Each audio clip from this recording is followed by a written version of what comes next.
Good day to all. Next இன்னைக்கு நம்ம பார்க்க போற ஒரு இன்ட்ரெஸ்டிங் பேட்ச். இப்போ ஸ்டூடெண்ட்ஸ் இப்போ நம்மளோட கட் ஆஃப் வந்து கம்மியா இருக்கு, ஒரு 150 160 இருக்கு. நல்ல காலேஜஸ்ல ஒரு சூப்பரான கோர்ஸ் படிக்கணும், பிளேஸ்மெண்ட் ஆப்பர்ச்சுனிட்டிஸ் நல்லா இருக்கணும் அப்படிங்கிற மாதிரி ஒரு பேட்ச். தட் இஸ் இன்னைக்கு நம்ம பார்க்க போற batch BTech chemical engineering and its opportunities. So தமிழ்நாட்டில் கிட்டத்தட்ட ஒரு 40 காலேஜஸ் அந்த மாடல் மினிமம் இருக்கு. ஸோ இந்த கெமிக்கல் இன்ஜினியரிங்ஸ் படிக்கிறது என்ன படிக்க போறோம், அதுல என்ன பிளேஸ்மெண்ட் ஆப்பர்ச்சுனிட்டிஸ் இருக்க போகுது அப்படிங்கிறது நெக்ஸ்ட் ஃபியூ ஸ்லைட்ஸ்ல பார்ப்போம். ஸோ கெமிக்கல் இன்ஜினியரிங்ஸ் நீங்க ஜாயின் பண்ணீங்கன்னா என்னென்ன சப்ஜெக்ட்ஸ் படிப்போம் அப்படின்னா, so first fundamental subjects physics, chemistry, mathematics. So ஒரு கெமிக்கல் இன்ஜினியரிங்க்கு தேவையான ப்ராசஸஸ்க்கு ஃபண்டமெண்டல் சப்ஜெக்ட்ஸ் பார்த்தீங்கன்னா பிசிக்ஸ், கெமிஸ்ட்ரி, மேக்ஸ் இருக்கும். அந்த சப்ஜெக்ட்ஸ் எல்லாமே இனிஷியலா கவர் பண்ணுவாங்க. தென் கோர் கோர்சஸ் அப்படின்னு பார்த்தோம்னா ஃபர்ஸ்ட் ஒரு கெமிக்கல் ப்ராசஸ்க்கான பிரின்சிபல் சப்ஜெக்ட்ஸ் பார்த்தீங்கன்னா materials, that is material balances, energy balances and heat transfer, thermodynamics. இது வந்து பார்த்தீங்கன்னா மெக்கானிக்கல் ஓரியன்ட் இருக்கும், தென் மெட்டீரியல்ஸ் ஓரியன்ட் இருக்கும். இது எல்லாமே வந்து பேசிக் சப்ஜெக்ட்ஸ். இதுக்கான சப்ஜெக்ட்ஸ் எல்லாமே வந்து உங்களுக்கு ஒரு second semester to 7th semester வரைக்கும் இந்த சப்ஜெக்ட்ஸ் எல்லாமே ஒன்னொரு சப்ஜெக்ட்ஸ் இருக்கும். தென் டிரான்ஸ்போர்ட் ஃபினாமினா. ஒரு கெமிக்கல் ப்ராசஸை டிசைன் பண்ணணும் அப்படின்னா கம்பல்சரி ஹீட் இருக்கணும், மாஸ் டிரான்ஸ்ஃபர் இருக்கணும், மொமெண்டம் இருக்கணும். இது பத்தியெல்லாம் படிக்கிறது. ஸோ அந்த சப்ஜெக்ட்ஸ், ரிலவெண்ட் சப்ஜெக்ட்ஸ் எல்லாமே வந்து டிரான்ஸ்போர்ட் ஃபினாமினா கீழே நம்ம கவர் பண்ணுவோம். ஸோ ஒரு 3rd செமஸ்டர்லேருந்து 8th செமஸ்டர் வரைக்கும் ஸ்டெப் பை ஸ்டெப்பா இதோட பேசிக்ஸ்ல இருந்து ஹையர் எண்ட் வரைக்கும் ஸ்டூடெண்ட்ஸ் படிப்பாங்க. நெக்ஸ்ட் பார்த்தீங்கன்னா கெமிக்கல் ரியாக்ஷன் இன்ஜினியரிங். ஸோ ஒரு கெமிக்கல் ரியாக்டர் டிசைன் பண்றதுக்கும் அனலைசிஸ் பண்றதுக்கும் தேவையான பிரின்சிபல்ஸ், கைனடிக்ஸ், மெக்கானிசம்ஸ், இது எல்லாமே வந்து கெமிக்கல் ரியாக்ஷன் இன்ஜினியரிங் சப்ஜெக்ட்ஸ் கீழே கண்டிப்பா இருக்கும். ஸோ இதோட பேசிக்ஸ்ல இருந்து அட்வான்ஸ் வரைக்கும் சப்ஜெக்ட்ஸ் எல்லாமே செமஸ்டர் வைஸ் கேட்டகரைஸ் பண்ணி கொடுத்துருப்பாங்க. Then units.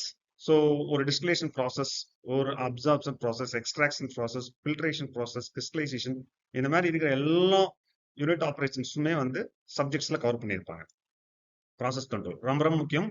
ஒரு கெமிக்கல் இன்ஜினியரிங்ல ஒரு ப்ராசஸ் கண்ட்ரோல் பண்றது. ஸோ கண்ட்ரோல் பண்றதுக்கு இன்ஸ்ட்ருமெண்டேஷன் தேவை. So instrumentation with respect to slide electronics, அதோட ஃபீட்பேக்ஸ், கண்ட்ரோல் ஸ்ட்ராட்டஜிஸ் எல்லாமே கவர் பண்ணியிருப்பாங்க. ப்ராசஸ் கண்ட்ரோல் அப்படிங்கிற சப்ஜெக்ட் ஸோ ரொம்ப ரொம்ப important subjects.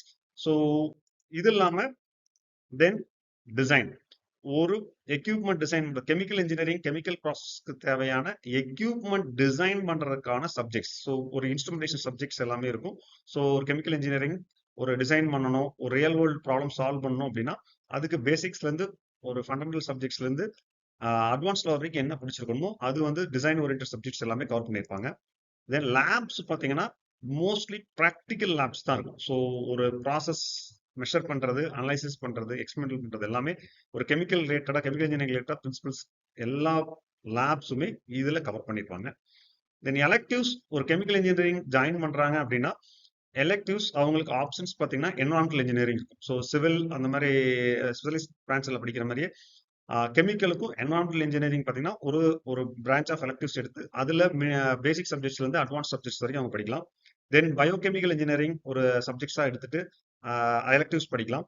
Polymer subjects, polymer engineering எடுக்கலாம். ப்ராசஸ் ஆப்டிமைசேஷன்ஸ் எடுக்கலாம். So mechanical orient subjects optimisation எல்லாமே ஆப்டிமைசேஷன்ஸ் தேவைப்படும். அதுக்கான சப்ஜெக்ட்ஸும் அவங்க வந்து பேசிக்ல இருந்து அட்வான்ஸ்ட் வரைக்கும் எல்லாமே எடுக்கலாம்.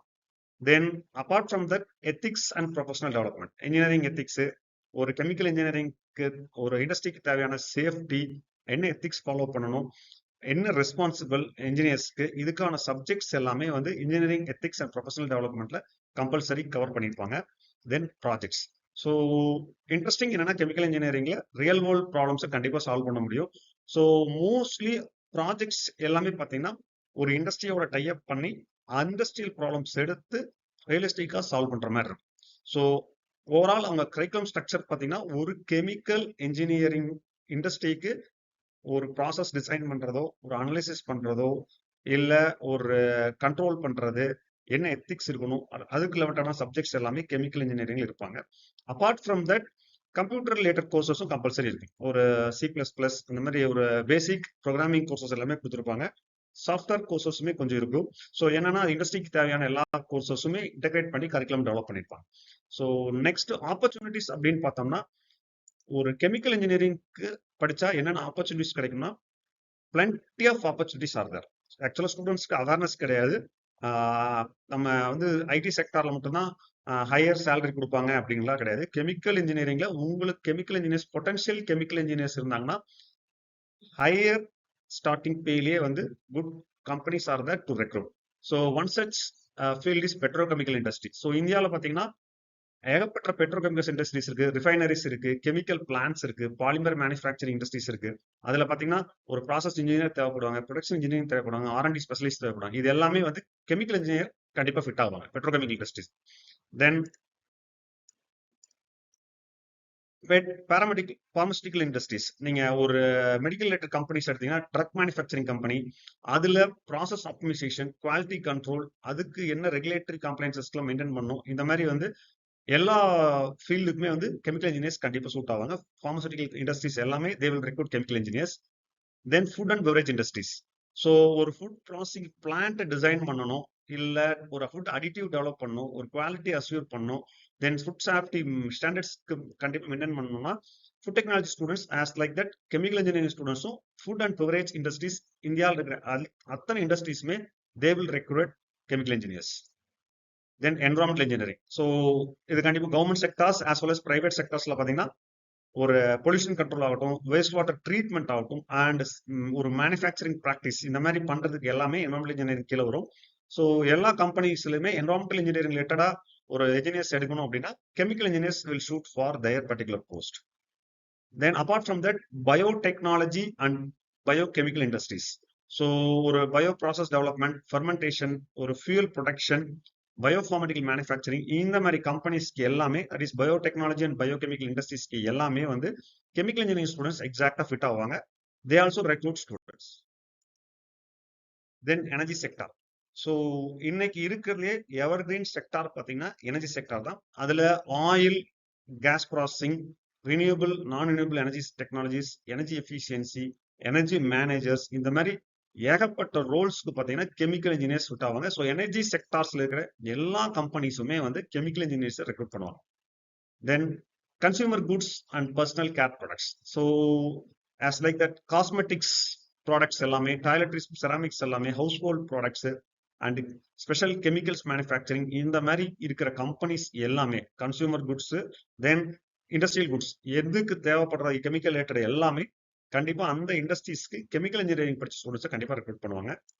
தென் R&D செக்டார் நீங்க சொல்லவே தேவையில்லை.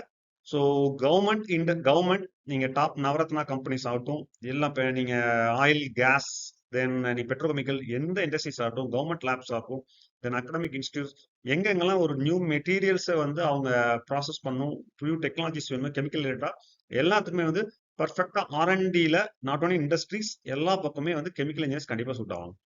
தென் கன்சல்டிங் அண்ட் இன்ஜினியரிங் சர்வீசஸ்ல பாத்தீங்கன்னா ஒன்ஸ் ஒரு 4-5 இயர்ஸ் இண்டஸ்ட்ரியல்ஸ்ல இருந்து நீங்க கண்டிப்பா வந்து ஒரு நாலேஜ் அக்வயர் பண்ணிட்டோம் அப்படின்னா ஒரு டிசைனை வந்து நம்ம ஐடியா கொடுக்கறதாகட்டும், ஒரு ப்ராசஸ் ஆட்டோமேட் பண்றதா இருக்கும், ஒரு ப்ராஜெக்டை மேனேஜ் பண்றது, கெமிக்கல் இண்டஸ்ட்ரீஸ்ல இருக்கிற ப்ராஜெக்ட் மேனேஜ் பண்றதுக்கு எல்லாத்துக்குமே வந்து கெமிக்கல் இன்ஜினியர்ஸ் பர்ஃபெக்டா ஃபிட் ஆவாங்க. எல்லா பக்கமே வந்து நம்ம கன்சல்டன்டா கண்டிப்பா ஒரு 5 இயர்ஸ் இண்டஸ்ட்ரி எக்ஸ்பீரியன்ஸ் இருந்துச்சு அப்படின்னா நம்ம கண்டிப்பா அந்த ரோலுக்கு ஃபிட் ஆக முடியும், அதுல போய் நம்ம ஒர்க் பண்ண முடியும். தென் government sectors. So apart from that நான் ஆல்ரெடி சொன்னேன், பெட்ரோலியம், கெமிக்கல், என்வரான்மெண்டல் ப்ரொடக்ஷன், நீங்க பப்ளிக் ஹெல்த், இந்த மாதிரி எந்தெந்த செக்டார்ஸ் இருக்கோ எல்லாமே வந்து கெமிக்கல் இன்ஜினியர்ஸை கண்டிப்பா ரெக்ரூட் பண்ணுவாங்க. ஸோ கெமிக்கல் இன்ஜினியரிங் இன்னொரு அட்வான்டேஜஸ் என்னன்னா இந்தியா ஃபுல்லாவே மினிமம் காலேஜஸ் எல்லாம் வந்து கெமிக்கல் இன்ஜினியரிங் இருக்கு. ஸோ முடிச்சதுக்கு அப்புறம் நீங்க ஒரு ஆப்பர்ச்சுனிட்டி கண்டிப்பா வந்து பிளேஸ்மெண்ட் ஆப்பர்ச்சுனிட்டி, பிரைட் ஆப்பர்ச்சுனிட்டிஸ் இருக்கு. நீங்க வந்து இப்போ ஹையஸ்ட் கட் ஆஃப் எடுத்துட்டு தான் ஜாயின் பண்ணணும்னு கிடையாது. இப்போ வந்து ஒரு 198 எடுத்துட்டு ஒரு ஸ்டூடெண்ட்டுக்கு ஒரு BE கம்ப்யூட்டர் சயின்ஸ் கிடைக்கிறது அதே காலேஜ்ல ஒரு 190 கட் ஆஃப் எடுத்தாலே டாப் லெவல் காலேஜஸே கிடைக்கும். ஒரு 150 ஆவரேஜா 140 to 150 எடுத்தீங்கனாலே டாப் எலைட் காலேஜஸ்லயே உங்களுக்கு கெமிக்கல் இன்ஜினியரிங் இருக்கிற பிரான்ச்சஸ் கிடைக்கும். ஸோ என்ன அட்வான்டேஜஸ் இருக்கும் அப்படின்னா பிளேஸ்மெண்ட் ஆப்பர்ச்சுனிட்டிஸ் நல்லா இருக்கும். தென் நீங்க கேட் எழுதுறதுக்கு உங்களுக்கான காம்படிஷன்ஸ் இந்தியா ஃபுல்லாவே கம்மியான ஸ்டூடெண்ட்ஸ் இருக்கனால காம்படிஷன்ஸ் ரொம்ப கம்மியா இருக்கும். ஸோ ஒன்ஸ் கேட் குவாலிஃபை ஆயிட்டா நீங்க டாப் நவரத்னா கம்பெனிஸ்குள்ள ஈஸியா என்ட்ரி ஆக முடியும். ஸோ உங்களோட ஸ்டார்டிங் சேலரியே பார்த்தீங்கன்னா around 9 lakhs per annum, 10 lakhs per annum மாதிரி மினிமமே உங்களுக்கு கிடைக்கும். அப்பார்ட் ஃப்ரம் தட் IITs இருக்கு, NITs இருக்கு. அந்த கேட் ஸ்கோரை வச்சுட்டு ஈஸியா எம்டெக் படிக்க முடியும். And abroad plenty of opportunities are there for doing MS and PhD in this area. So ஓரளவுக்கு மார்க் குறைஞ்சிருச்சு, எனக்கு ஐடி செக்டாரோட ஒரு நல்ல இன்ஜினியரிங் ஆப்பர்ச்சுனிட்டிஸ் வேணும், எனக்கு கொஞ்சம் கெமிஸ்ட்ரி இன்ட்ரெஸ்ட் இருக்கு அப்படின்னா கண்டிப்பா வந்து chemical engineering is one of the best choice. So அதுல மேத்தமெட்டிக்ஸ் பாத்தீங்கன்னா கொஞ்சம் ஈக்குவேஷன்ஸ் இருக்கும், but average level of mathematics score இருந்தாலே போதும். ஓரளவு கண்டிப்பா உன்னால ஒரு ஆவரேஜா 60% மேக்ஸ் எடுத்திருந்தாலே கெமிக்கல் இன்ஜினியரிங் வந்து உங்களுக்கு ஈஸியா தான் இருக்கும். தென் லேப்ஸ் எல்லாம் ப்ராக்டிக்கல் பேஸ்ட் இருக்கும், ஃபுல்லாவே கெமிக்கல் பேஸ்ட் ப்ராக்டிக்கல் பேஸ்ட் தான் இருக்கும். எக்யூப்மெண்ட் டிசைனுக்கு என்னென்ன சாஃப்ட்வேர் வேணுமோ அந்த மாதிரி அந்த மாடல்ல தான் லேப்ஸ் எல்லாமே வச்சிருப்பாங்க, கண்டிப்பா யூஸ்ஃபுல்லா இருக்கும். தென் கோர் செக்டார்ஸ்ல ஆஃபர்ஸ் ஆகட்டும், ஹையர் ஸ்டடிஸ் ஆல்ரெடி சொன்னதாலும் ஈஸியா வாங்கிடலாம், ஒன்றும் பயங்கர கஷ்டப்படணும்னு அவசியம் கிடையாது. Because competition is very less. நீங்க வந்து ஒரு கம்ப்யூட்டர் சயின்ஸ் ஸ்டூடெண்ட்ஸ் ஒரு 1.25 லட்சம் ஸ்டூடெண்ட்ஸோட நீங்க கம்பீட் பண்ணணும் அப்படின்னா நீங்க அப்ராக்சிமேட்டா ஒரு 10,000 ஸ்டூடெண்ட் தான் கம்பீட் பண்ணுவீங்க. ஸோ ஆப்பர்ச்சுனிட்டிஸ் கண்டிப்பா இருக்குது நெக்ஸ்ட் 4 இயர்ஸ்க்கு. தென் அதே மாதிரி உங்களுக்கு வந்து கோர்ஸ் காஸ்ட்லயும் நிறைய ஜாப் ஆப்பர்ச்சுனிட்டிஸ் இருக்கு. தென் ஸ்டார்ட் அப்ஸ்க்கெல்லாம் கண்டிப்பா யூஸ்ஃபுல்லா இருக்கும். ஃபியூச்சர்ல நம்ம தான் கெமிக்கல்ஸ் நம்ம புதுசாக ரெனியூ பண்றோம், ஏதாவது பண்ணணும் அப்படின்னா ஸ்டார்ட் அப்புக்கு சூப்பரான பிரான்ச். தென் ஃபைனலி ஆல்ரெடி சொன்ன மாதிரி தான் ஹையர் ஸ்டடிஸ் ஆப்ஷன்ஸ்க்கு plenty of opportunities of there. So நீங்க வந்து ஓரளவுக்கு மினிமம் ஸ்கோர் எடுத்திருந்தாலே இன்னைக்கு எந்த ஐஐடியில வேணாலும் எம்எஸ் பண்ண முடியும்.